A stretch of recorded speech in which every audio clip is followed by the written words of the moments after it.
This is CBC Here and Now.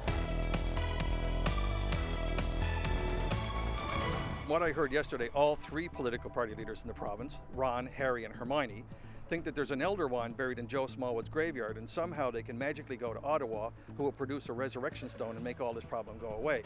Is the Premier a financial wizard or a fan of fantasy fiction? Where is the money coming from to pay for Muskrat Falls? It just looks like a tiny living room or like a treehouse. A fabulous view from the inside, and it's really awesome for viewing the night sky. Is it an egg or a spaceship? Regardless of what you call it, we'll take you inside the Oasis camping pods at Terra Nova and experience a different kind of camping. Welcome to Here and Now. I'm Anthony Germain. And I'm Carolyn Stokes. Political analysts are weighing in tonight, wondering how the Liberal government plans to repay the huge Muskrat Falls debt. Well, the Premier surprised the province yesterday by announcing that ratepayers won't cover the costs, saying the government is going to deal with it just the way it would with any other kind of debt. But Dwight Ball isn't offering any concrete plans on how he'll do that. Here and Now's Terry Roberts joins us live with more. Terry? Well, yes, Carolyn, it was understood right from the beginning that electricity users would pay for taxpayer-funded Muskrat Falls. But then, of course, as we all know, the troubled hydroelectric project ballooned to nearly $13 billion, and unease began to grow with fears that electricity rates in this province would double by the time the project is finished in about 2 years. Well, out of the blue, those fears were allayed Wednesday, a highly charged political event. The launch of a campaign by-election in St. John's that both the Liberals and the opposition PCs are desperate to win. Premier Dwight Ball dropping this nugget. The Muskrat Falls debt is not a ratepayer issue.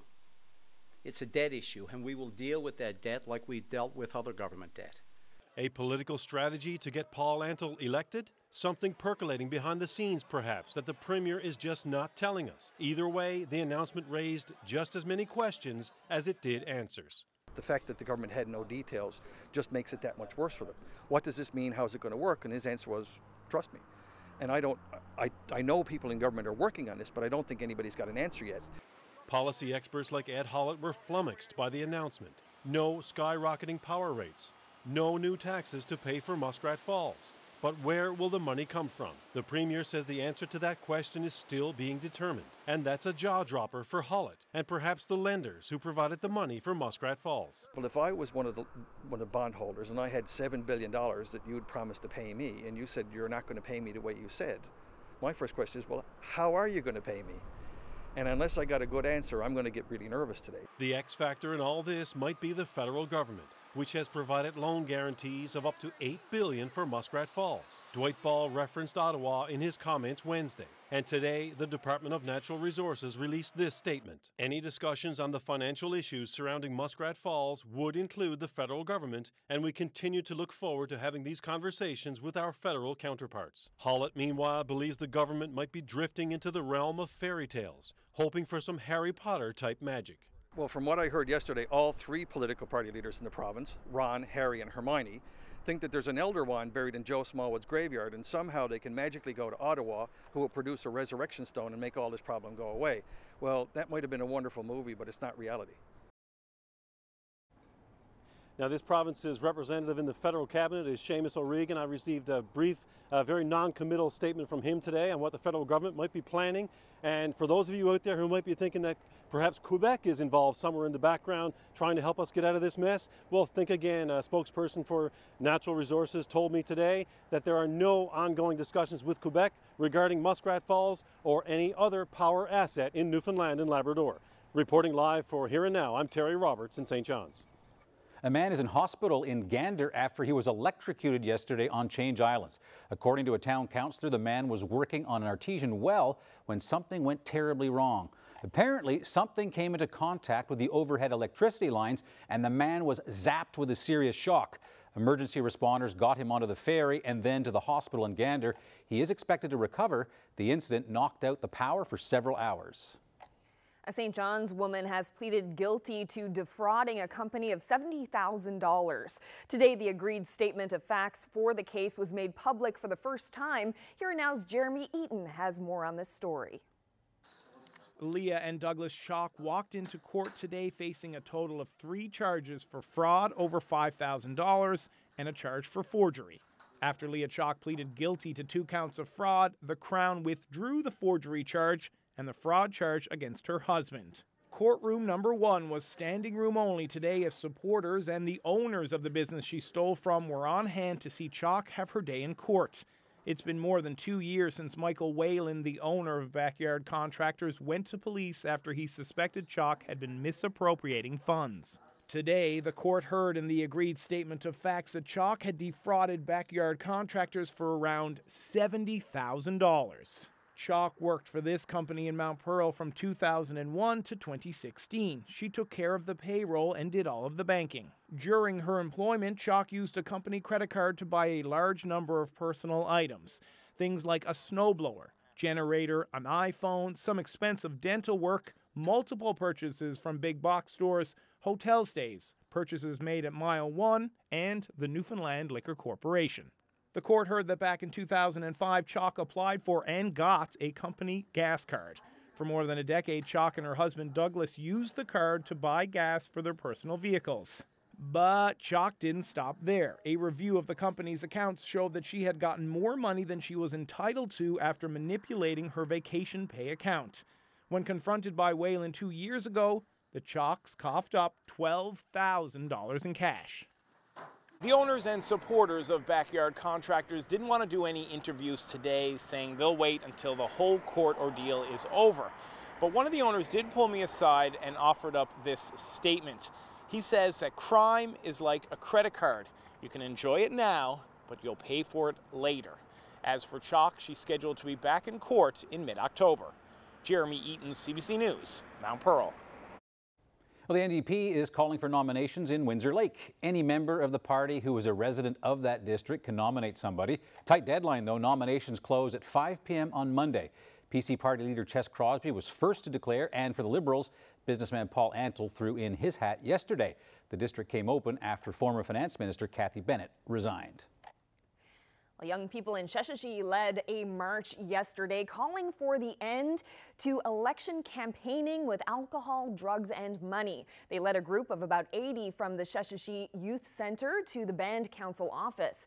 Band Council elections will be held next month. In past elections, candidates used alcohol and drugs as part of the campaigning. The current chief, Eugene Hart, says he supported the Sober Youth Walk last year and will continue to support it today.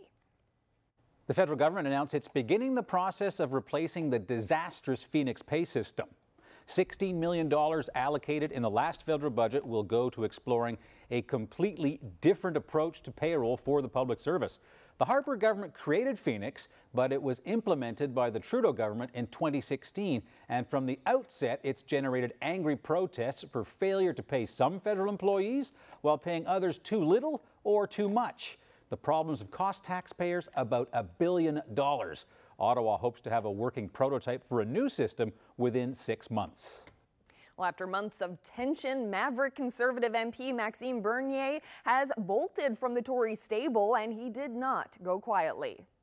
I have come to realize over the past year that this party is too intellectually and morally corrupt to be reformed. You know, we have a year to build a new party, and I'll put all my effort to be sure to be successful. While that party doesn't yet have a name, Bernier says it will give a voice to Canadians who agree with his views on supply management and cultural policy. Bernier lost his bid for the Conservative leadership to Andrew Scheer in May 2017. Earlier this year, Bernier lost his post in the shadow cabinet over an accusation that Scheer signed up so-called fake Conservatives to win the contest. And last week, Bernier drew more controversy over his tweets about cultural diversity. A Rocky Harbour man whose home was flooded twice this year has some good news. John Grant's home flooded in January during a rainstorm, and again last week when a sewer station caused raw sewage to back up into his house. Grant says the province has found him a place to live. He's in a rental cottage for now, but next month he'll be in a proper apartment in Rocky Harbour. Grant says his insurance company won't cover sewage backups. Well, think of a tree house, then cross it with a spaceship and a beautiful view. That's what you get with the new Oasis camping units in Terra Nova National Park. It's all part of a plan to get more people using the park. Here Now's Garrett Berry reports. The reviews are in. It's like egg-shaped. As you can see behind me, it resembles a water droplet. It looks like a giant spider robot. Whatever you see, it's clear. You're not roughing it anymore. Well, they're always easy to convince to go camping. We've always camped since they were very small. I don't think that is the issue, but it's easier to convince me. Just big enough to get on your sister's nerves. Mostly a lot when we're sleeping, but other than that, it's fine. It's not a big space, but it does pack a lot of gear. There's electricity, 2 outlets, this table which becomes a bed, a fire extinguisher, a heater, and a fire alarm, not to mention the hammock. But probably the biggest selling point of all, these beautiful windows and the beautiful view. We have a nice view. I think the hiking trail's like right below us, so you can hear people, but that's fine. You can see like a pond, more of a like swamp kind of area. It's really fun up here because like when it's the nighttime, you can look out the window and you can see all the stars and stuff. 5 of these in Terra Nova, helping to pilot for Parks Canada. We feel that this is a really good option for people.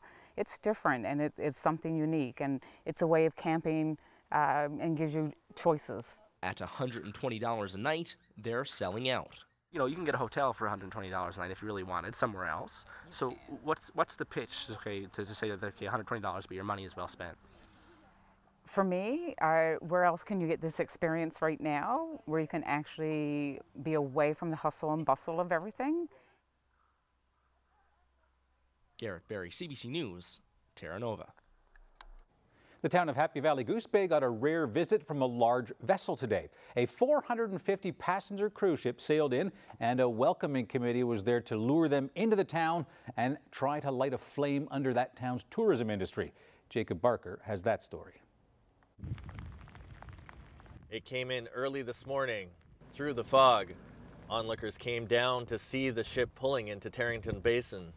It's not often we see this, so we got to take advantage of it. As the boat docks, the weather is not so cooperative, but an army of volunteers is on hand and making a little bit of noise. I see you folks up there on the patio deck. Goes a long way. Having not made landfall in 7 days, quite a few eventually make their way down despite the rain. Do you have any idea what you're going to see? Not really. It doesn't matter. We just want to have a look. A warm Labrador greeting and a bit of a party to greet them. How was that for a welcome? Absolutely fantastic. Love the music. It's the first port we've come into. We've heard the music. Okay. Absolutely great. And a taste of local culture taken through the window of a Muskrat Falls shuttle bus. Cruise ships like these aren't common in town, though the town has seen them pass through it before. So if you look at the window over here, we have the local... Having an organized package of tours and transportation in place is a new thing. The hope is that putting a good face forward will lead to more tourism like this. I think that Labrador is a really great place for tourism and it's not promoted nearly enough, so I think it's very important. And a unique experience for those on board. You know, it's just another place, never been, want to go visit places that are interesting and off the beaten track, so to speak. And this is pretty far off the beaten track, I would say. Well, the Seabourn Quest is going to push off in just a little while from now, and those that I spoke with say that it's welcome back here in town anytime it wants to visit, and so is any other cruise ship that wants to make Happy Valley Goose Bay its port of call. Jacob Barker, CBC News, Happy Valley Goose Bay. What is this doing to you emotionally? How are you getting through this? What are you doing? Are you trying to get a Days of Our Lives moment here? Oh, I'm sorry. That's Carolyn the Hammer Stokes with her merciless interviewing style, making Broadway stars cry on camera. Carolyn catches up with Tina Madigan about why the singer's career is unexpectedly on hold.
some talents people are born with, talents like a beautiful singing voice.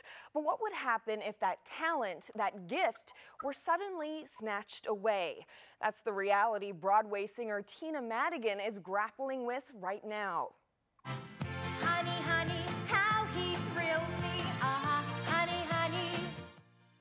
For years, Madigan has dazzled audiences with her powerful singing voice. The St. John singer starred in Broadway smash hits like Mamma Mia and The Wedding Singer. For her, singing isn't just a livelihood, it's a lifelong passion. But a couple of months ago, Madigan had spinal surgery, one that had a devastating side effect. It sidelined her career for now and has silenced the Broadway star. Madigan lives in Kansas City with her husband and 2 children, and she joins us now. Tina, thank you so much for being here. Can you start by telling us what happened? My voice is bad today. But when I was back in St. John's in April, I noticed I was having pains in my shoulder and my hand was numb. To fast forward or not tell a really long story, I did go to a neurologist who said it was a herniated disc and it was pressing up against the spine. So we tried some spinal injections, and that led to me losing my taste and another numerous bunch of issues. And one day when my hand sort of stayed in a lobster claw kind of position, they said we have to go in and operate on the disc immediately. And they then explained that one of the side effects is, we have to go in and they move everything over, and you can sort of get some vocal damage. So that was the risk that I took. And in 38 years of my neurologist doing surgery, I was the one person that this happened to. Here we are. I understand you had to turn down some roles. Well, this summer I was supposed to play Donna in Mamma Mia here in Kansas City at a great theater, the New Theater. And I was excited because it's a great place to work and it was a long contract. My kids were excited because they got to see me play Donna last summer with Theater St. John's in Newfoundland. But when I started realizing that these spasms that were going down my arm were much more serious, I thought, what if I was in the middle of The Winner Takes It All and had this seizure type of spasm? I was like, I can't do that to a company. When I'm in a show, I'm in it 100%. I don't miss. And I just thought if I couldn't lead the company properly, then the opportunity should go to somebody else. So I had to, the producers and the directors were amazing. And they said, you need to take care of you. This is only one show. You need to get healthy so that your career is still long and prosperous. So don't worry about it. And what have doctors said about your recovery? Do they expect that your voice will eventually come back? Well, that doctor did say there was an experimental medicine that was a calcium beta blocker that in some cases have helped the nerve after surgery like this to grow back. So we did try that, and it was great for my voice. I felt like it was easing the pressure because I feel like I'm trying to sort of talk through a pinhole. There's not enough, I can't project at all.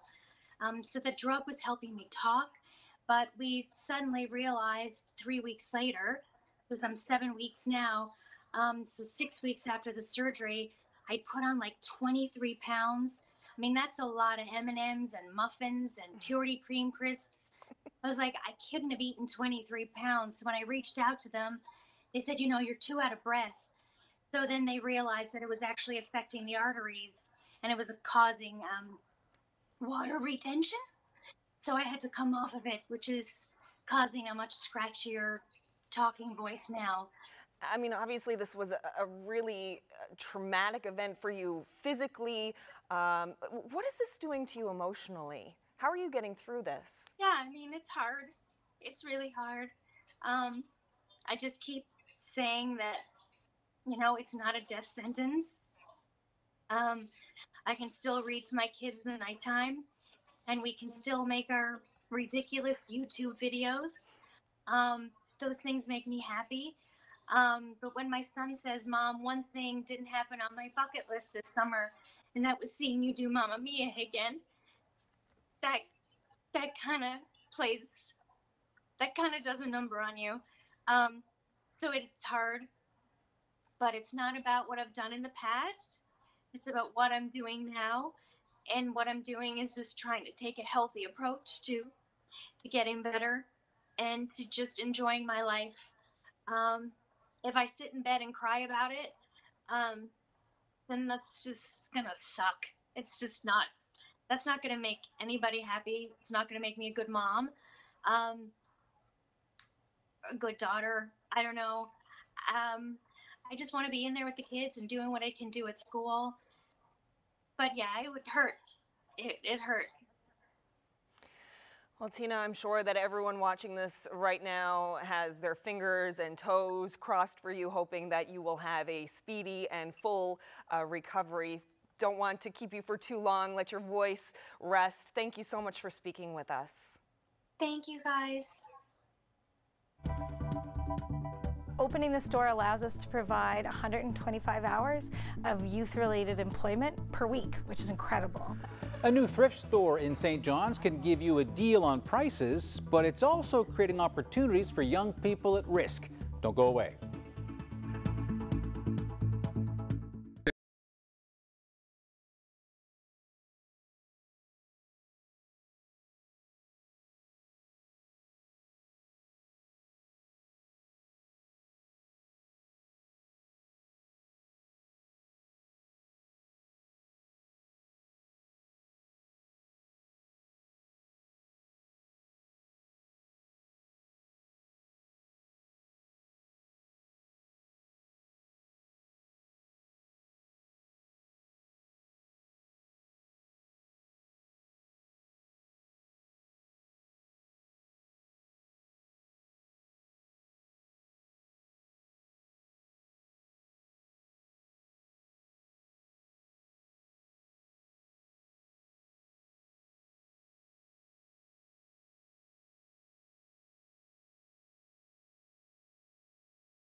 update is brought to you by Take Charge Business Efficiency Program. Over 570 businesses have saved energy and taken charge of their bottom line. Find out how you can too.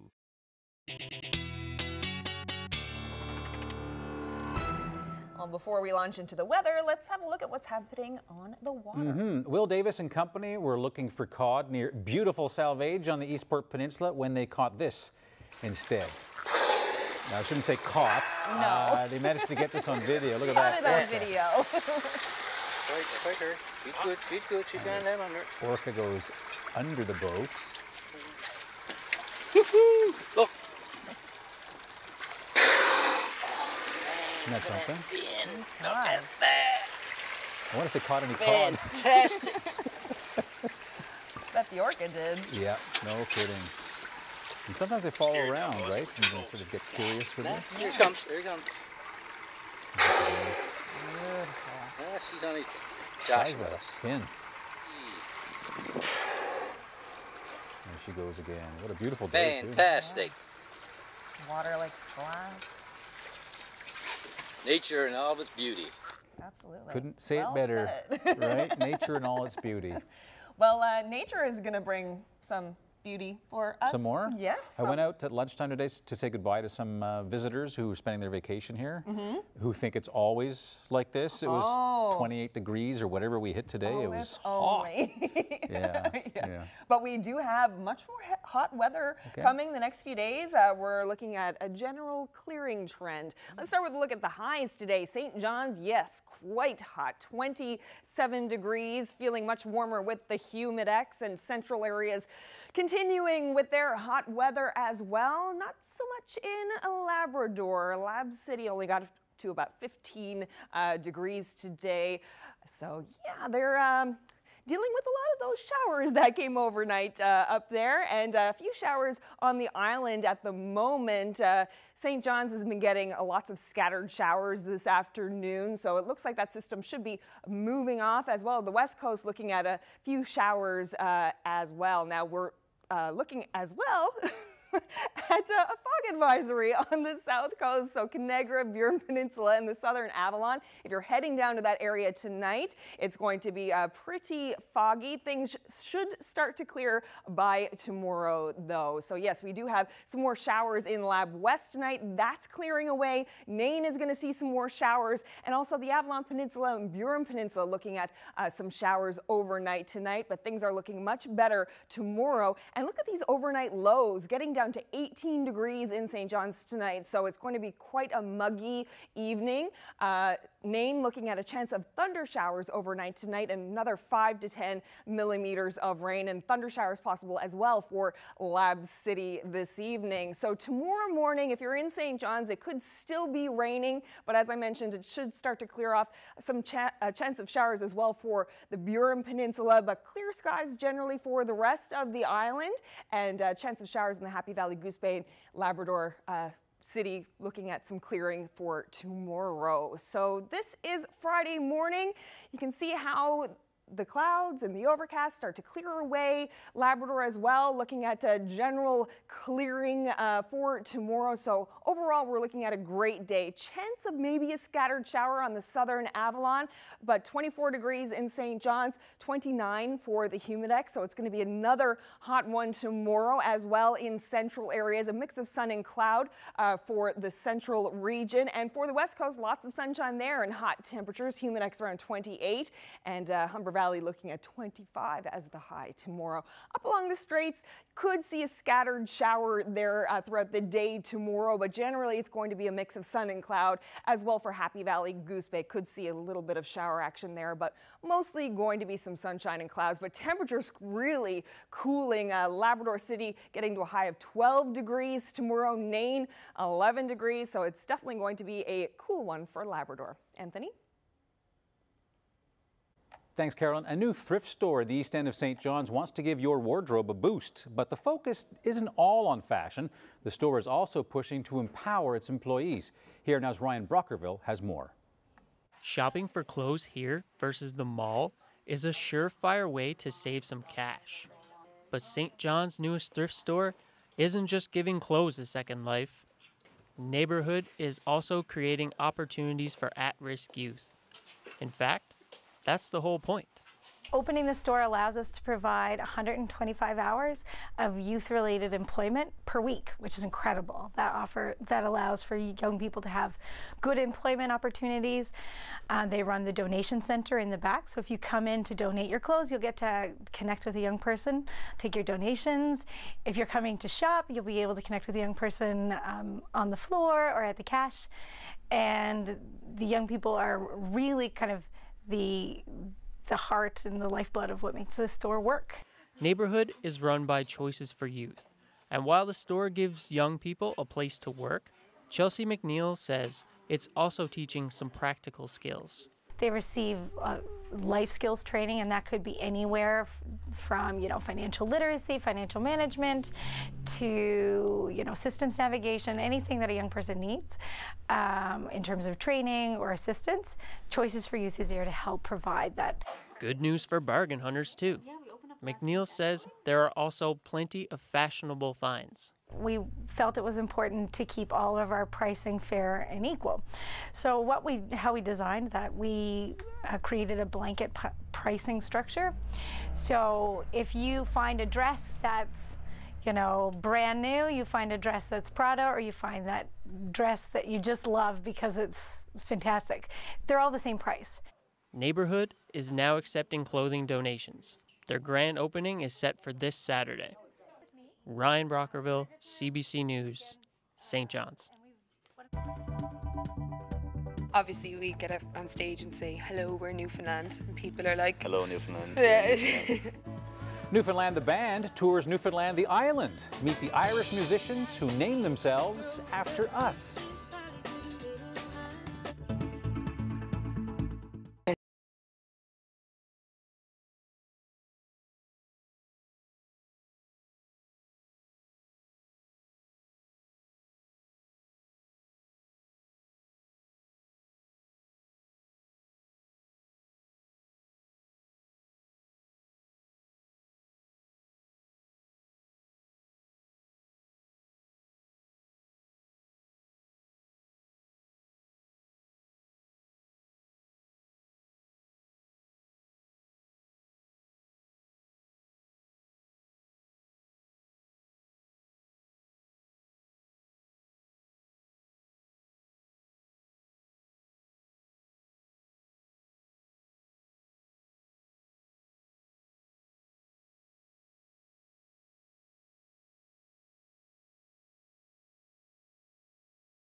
Welcome back to Here and Now. Well, hello, we are Newfoundland. That's how an Irish rock band introduces itself on stage. Yes, their band is called Newfoundland, and they're currently touring the province for the second time. The musicians are finding more and more similarities between this province and their home. Here and Now's Colleen Connors caught up with Newfoundland at a sound check in Corner Brook.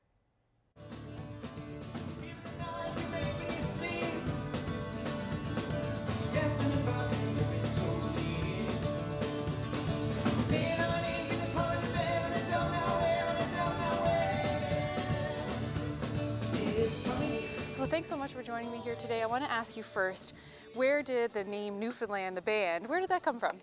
Well, it's kind of like where we come from in Ireland, the southeast. There's a huge connection between the island of Newfoundland and the southeast of Ireland, because a lot of people as far back as the 16th century emigrated to Newfoundland in search of work or just a new life, you know. And yeah, we called the band after Newfoundland because as a kind of a nod to that connection, but it kind of snowballed, and we never thought the name would bring us here, but it did in the end. So no, it's great to actually be here. Have you ever heard of Newfoundland, I guess, before coming up with this name? I'd heard of it, but I didn't know anything about it. But since coming here, like we can't get over the ties that are there. It's just mind-blowing. Every new place we go to is something else that's equally as shocking as the last. So it's amazing. It really is. What kind of ties? Just the accent, the slang, just the way people joke. It's just everything is just. Even down to like Jake's dinner, we'd have Sunday dinner. It's just a different name. It's the same traditions. It's just, yeah, it's amazing.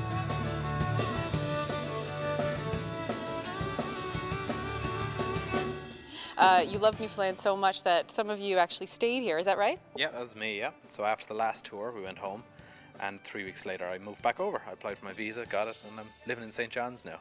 Oh, no way. Yeah. How exciting is that? So you've come back to join these guys on this tour? Yeah, well, they've come back to join me. Yeah, so I'm here a year next week. So yeah, and I'm privileged to be joining the guys on stage again. And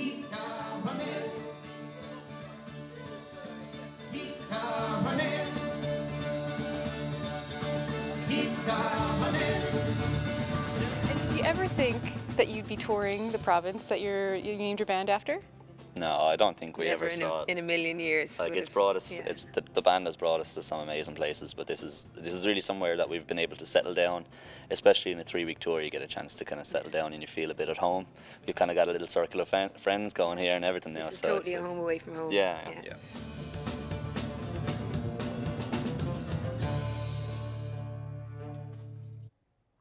Well, Newfoundland, the band will perform at The Gathering in Burlington this weekend and end their tour of Newfoundland in St. John's on September 2nd.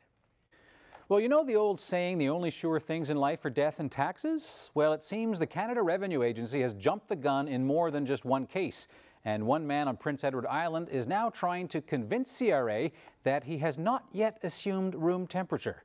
Brian Higgins reports. There are plenty of dead people in New London Cemetery. Joe Gallant is not one of them. That's why he was mortified by the letter he got from the Canada Revenue Agency. This is the letter that I got from the CRA to the estate of myself, and it's requesting the money back for my GST and my family allowance.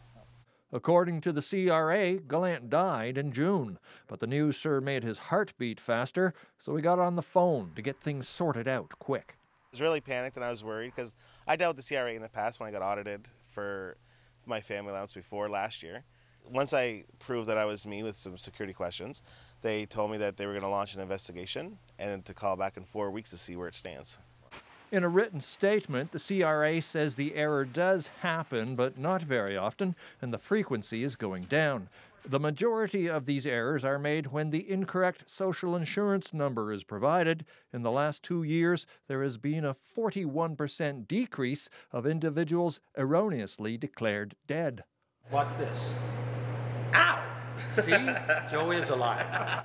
Gallant's co-workers confirm his death has been greatly exaggerated.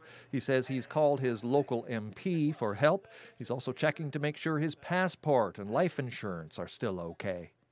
Joe Gallant says he wants a letter from the Canada Revenue Agency to confirm he is not dead, and he's hoping that letter won't take an eternity. Brian Higgins, CBC News, New London. On Saturday on CBC television, there's a new documentary that explores the community of Great Harbour Deep. It looks at how a once prosperous fishing village on the Great Northern Peninsula is now a ghost town. 15 years have passed since Great Harbour Deep closed, and in the documentary, director Heather McCauley asks the former town clerk, the former owner of a B&B, fishermen, students, and church leaders and choir members what they miss and how they feel. Here's a sample. You can go across Canada. I don't see anybody that wants to see their own town die. If we'd had an option of a road or resettlement, I think you see this would have never happened. They can't believe a community would vote to move. I think that's what gets in the back of people's minds.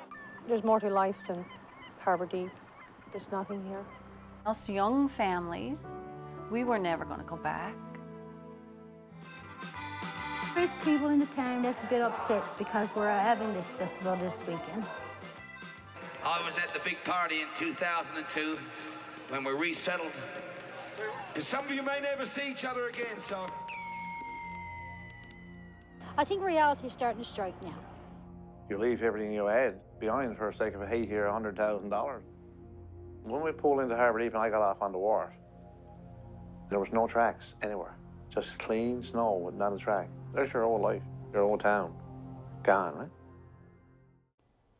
Well, tune in Saturday to CBC Television to watch Great Harbour Deep. It's at 8:30 p.m. Island time. And remember, you can watch Here and Now anytime, anywhere. We're broadcasting live on YouTube. You can also catch past episodes on demand. Just go to YouTube and subscribe to CBC NL.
Welcome back to Here and Now. Well, last time, before we launched into the weather, I showed you some whales, and now we have a cute pair of pals puttering around. Just have a look. Well, thanks to Millie Ellsworth of North Harbour for this. Just check out these cute little otters. Oh, they're adorable. Sweet, huh? Good swimmers. Best friends. Enjoying the sun that Karen Stokes brings to everyone. Nice. And we do have some sun coming. The next 3 days in the east are looking fantastic. Okay, I'll take it again. Yeah, absolutely. Let's start with the current temperatures. Still pretty warm on the island. Temperatures around the mid-20s for most places. Labrador City sitting at 17 degrees right now. Things are going to be cooling down in that neck of the woods, though. Some showers moving through Labrador West overnight tonight and through the Nain area. The Avalon Peninsula and Burn Peninsula looking at some showers overnight tonight and into tomorrow morning, but but that will be clearing, as you can see, throughout the day tomorrow. So overall, Friday is looking at like a beautiful day, as well as in Labrador. So here are your temperatures. Sun and cloud for the east, 24 degrees. Temperatures in the mid-20s pretty much everywhere. A little chance of some morning showers on the Burin Peninsula, but that should start to clear off throughout the day. For Labrador, a little bit cooler along the coast, 11 degrees in Nain, 15 in Cartwright, with a chance of some showers there. Labrador City looking at a mix of sun and cloud tomorrow with 12 as the high. So moving on now to the weekend. Friday night into Saturday, looking at some showers for Lab West. Moving east overnight, but the island is looking nice and clear and going to stay that way for pretty much all of Saturday. So we are looking at some hot temperatures in the upper 20s for central areas, 28 degrees, 25 in the east, 26 in the west, and sun and cloud across the board.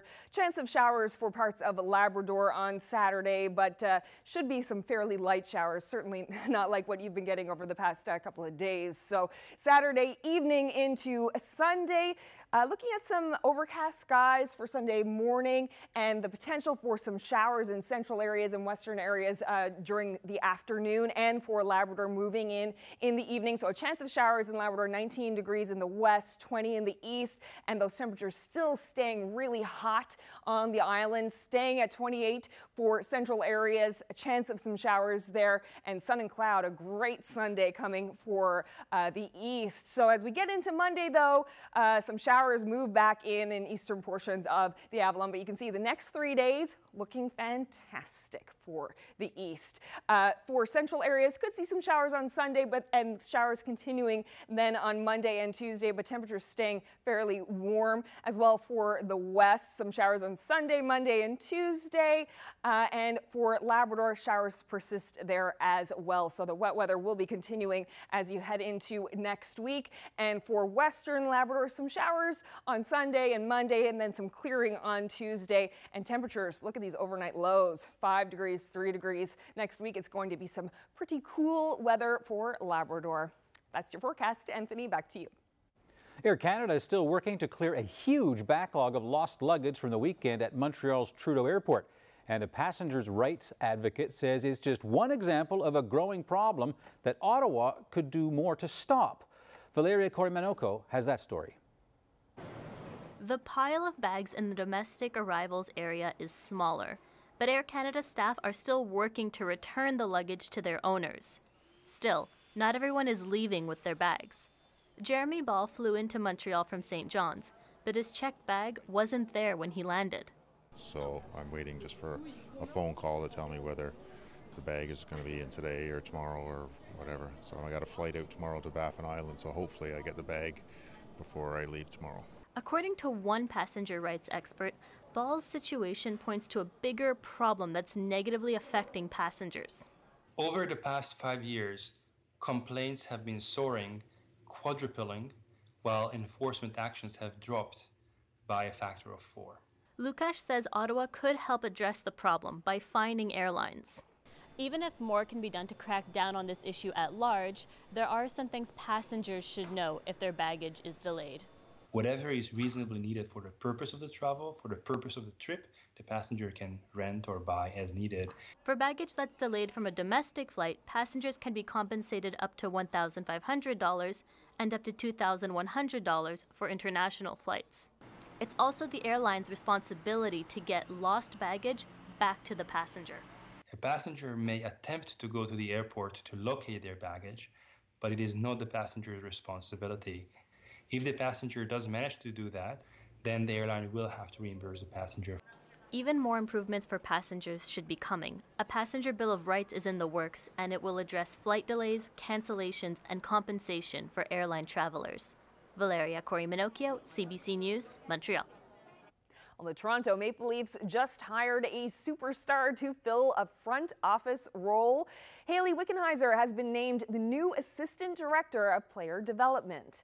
Wickenheiser announced she would be leaving the Canadian women's national team last year. She retired with the team record for most goals, assists, and points. The five-time Olympic gold medalist served as a guest coach at Maple Leafs development camp this year. The March 2019 deadline looms for Brexit, and there is still no separation agreement between the British government and the European Union. Today, Britain's Brexit Secretary released details of its contingency plans if there is no deal by Brexit Day. The CBC's Nala Ayed has more. Here at the port of Dover, the activity just doesn't stop. We're told some 10,000 trucks like these carrying supplies to and from Europe pass through here every single day. It is a perfect illustration, this port here, of the ease with which goods travel between the United Kingdom and the European Union. It's also a perfect illustration of the possible nightmare scenario if the two sides fail to reach an agreement over Brexit. Now, we're told that it takes about 2 minutes. That's how little it takes, 2 minutes for every one of these trucks to be processed here at this port. Now, if you only add 2 more minutes to that, according to the authorities here, that would cause gridlock here in Dover and would cause a lineup of more than 100 kilometers. Now that, according to industry organizations, would cause shortages in the United Kingdom. They would empty shelves possibly in supermarkets, in pharmacies, and would raise prices. And it's one of a number of nightmare scenarios that have been raised in recent weeks because of the possibility of a no-deal Brexit. Now, the government says this is exactly the reason that it decided to issue today some directives for ordinary people and businesses alike on how to prepare for the possibility of a no-deal Brexit, what some are calling a survival plan. But critics say this is coming far too late, that given the possible consequences for people, for the healthcare system, for businesses, this is coming a little bit too late. But the government says it is counting on a deal. It says they're 80% on the way there. But what happened today is an acknowledgement that the worst case scenario could still come to pass.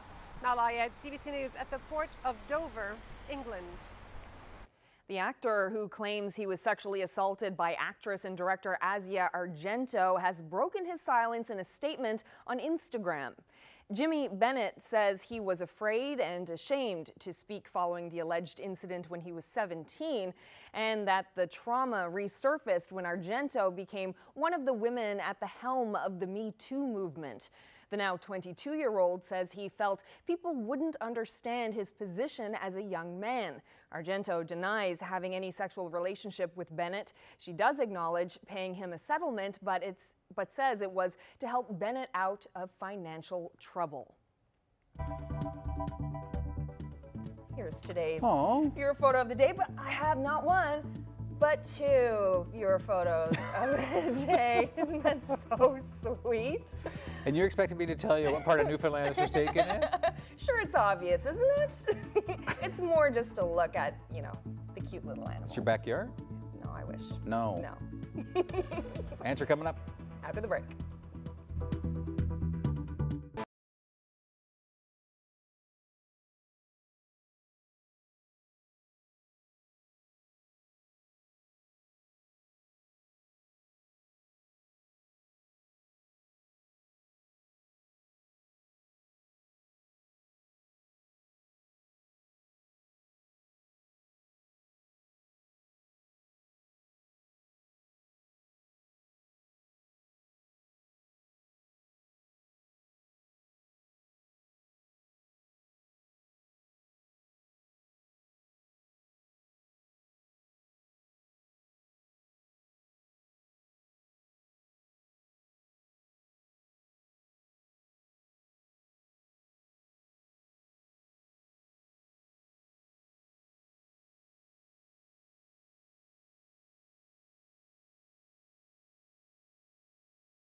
Welcome back to Here and Now. Well, we have a phenomenal humpback whale video to show you now, and this one is from the United States. Not from here. Check this out. The surprise of a lifetime. The whale watchers are patiently waiting to spot humpbacks off the coast of Alaska. Little did they know there was one nearby that was very eager to say hello, leaping out of the water, nearly making itself a home, making itself at home in their tiny little boat. That is, that's just a little too close. It really is, you know? Yep. And they're all laughing. Ooh. Yeah. Well, tonight we have the latest installment in our Do-It-Yourself car maintenance series. Mechanic and car enthusiast Kelly Denine has been showing us some of the basics over the summer. And if you ever wondered if you needed more oil or brake fluid, Kelly explains what to look for.